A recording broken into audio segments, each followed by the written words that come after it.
Mulle meeldib, et ma õpetan juba valitud erialal ja samuti siin ülikoolis ma laiendan oma teadmisi ja oskusi, õpin erinevad metoodikat ja see on huvitav.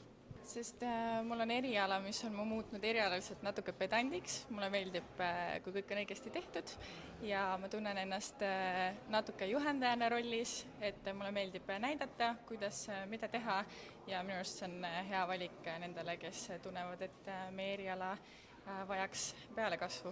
Kutseõpetaja karjäärimudel ongi selline, kõigepealt professioon ehk siis amet, siis kutsekooli õpetama ja siis ülikooli pedagoogikat õppima. Ega muid võimalusi väga polegi.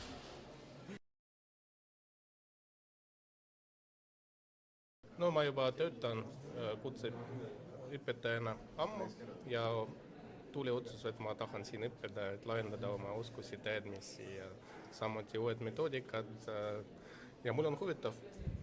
Kutsepedagoogikat tuleb tulla õppima sellepärast, et saada targemaks, osata paremini õpetada ja otse loomulikult kuus veel, kui mitte Tallinna Ülikooli. Lisavõimalusi on siin nii palju, tee kui ainult jõuad ja aega leiad.